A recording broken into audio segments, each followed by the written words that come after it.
ಏನು ಕಳೆದ ತಿಂಗಳ ಒಂದು ಮಾಹಿತಿ ಹಕ್ಕಿನ ಅಡಿಯಲ್ಲಿ ನಾನೊಂದು ಅರ್ಜಿಯನ್ನು ಸಲ್ಲಿಸಿದ್ದೆ. ನಿನ್ನೆ ತಾನೇ ತಹಸೀಲ್ದಾರ್ ಕಚೇರಿಯಿಂದ ನನಗೆ ಮಾಹಿತಿ ದೊರಕಿದೆ. ಆ ಮಾಹಿತಿಯ ಪ್ರಕಾರ ಅಥಣಿ ಮತ್ತು ಕಾಗವಾಡ ತಾಲೂಕಿನಲ್ಲಿ ವಕ್ಫ್ ಆಸ್ತಿ ಅಂತ ಎಷ್ಟಿದೆ ಅಂತ ತಿಳಿದದ್ದು ಒಟ್ಟು 1985ರ ಗೆಜೆಟ್ ನೋಟಿಫಿಕೇಶನ್ ಪ್ರಕಾರ ಸುಮಾರು 1560 ಎಕರೆ, ಆಮೇಲೆ 2019ರ ಗೆಜೆಟ್ ನೋಟಿಫಿಕೇಶನ್ ಪ್ರಕಾರ 107 ಎಕರೆ, ಒಟ್ಟು 1666 ಎಕರೆ ಅಥಣಿ ಮತ್ತು ಕಾಗವಾಡ ತಾಲೂಕಿನಲ್ಲಿ ವಕ್ಫ್ ಆಸ್ತಿ ಅಂತ ಸರ್ಕಾರ ಈಗಾಗಲೇ ಘೋಷಣೆ ಮಾಡಿದೆ. ಹಾಗೂ ವಕ್ಫ್ ಬೋರ್ಡ್ ಅದರ ಅಧಿಕಾರವನ್ನು ವಹಿಸಲಿಕ್ಕೆ ಮುಂದಾಗಿದೆ.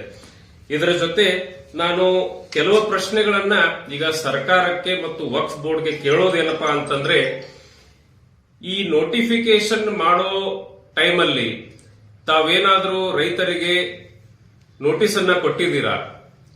ನೋಟಿಸ್ ಕೊಟ್ಟಿದ್ರೆ ಅದರ ದಾಖಲಾತಿಗಳನ್ನ ದಯವಿಟ್ಟು ಒದಗಿಸಿಕೊಡಿ.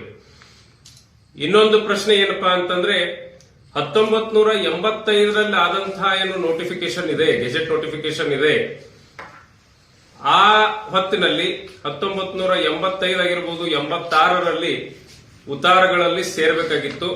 ಅದನ್ನ ನಂತರ 2010ರಲ್ಲಿ 2008ರಲ್ಲಿ 11ರಲ್ಲಿ ತಮಗೆ ಯಾವಾಗ ಬೇಕಾವಾಗ ಸೇರಿಸ್ತಾ ಹೋಗಿದ್ದೀರಿ.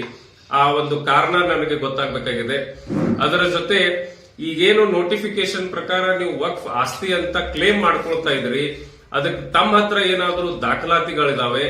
ಆ ದಾಖಲಾತಿಗಳು ಇದ್ರೆ, ಯಾಕಂತಂದ್ರೆ 4-5 ತಲೆಮಾರುಗಳಿಂದ ಈ ರೈತರು ಉಳುಮೆ ಮಾಡ್ತಾ ಬಂದಂತಹ ಈ ಜಮೀನುಗಳು ಏನಿದಾವೆ ಅದು 1985ರಲ್ಲಿ ತಕ್ಷಣ ವಕ್ಫ್ ಆಸ್ತಿ ಹೇಗಾಯ್ತು, ಯಾವ ಆಧಾರದ ಮೇಲೆ ಆಯ್ತು ಅನ್ನೋದು ಒಂದು ದೊಡ್ಡ ಪ್ರಶ್ನೆ ಆಗಿದೆ ಇಲ್ಲಿ.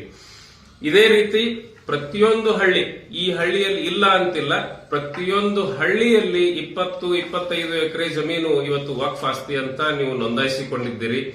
ಈ ಎಲ್ಲಾ ದಾಖಲಾತಿಗಳನ್ನ ದಯವಿಟ್ಟು ದೊರಕಿಸಿಕೊಡಿ. ಅದರ ಜೊತೆ ಏನು ಸರ್ಕಾರ ಇದಕ್ಕೆ ಬೆಂಬಲವಾಗಿ ನಿಂತಿದೆ, ಈಗಾಗಲೇ ರಾಜ್ಯಾದ್ಯಂತ ಒಂದು ಹೋರಾಟವನ್ನ ಏನು ತಗೊಂಡಿದ್ದಾರೆ, ಆ ಹೋರಾಟದಲ್ಲಿ ನಾವೆಲ್ಲರೂ ಸೇರಿ ಈ ಅಥಣಿ ಭಾಗದ ರೈತರಿಗೆ ಬೆನ್ನೆಲುಬಾಗಿ ನಿಂತು ಆ ಹೋರಾಟವನ್ನ ಯಶಸ್ವಿಯಾಗಿ ಗೊಳಿಸಕ್ಕೆ ನಾವೆಲ್ಲರೂ ಕೈ ಜೋಡಿಸಿದೀವಿ. ಈ ಒಂದು ರಾಜ್ಯಾದ್ಯಂತ ಹೋರಾಟ ಏನ್ ನಡೆದಿದೆ ಅದು ಕೇವಲ 2023ರ ನೋಟಿಫಿಕೇಶನ್ಗೆ ಸೀಮಿತ ಆಗಬಾರದು.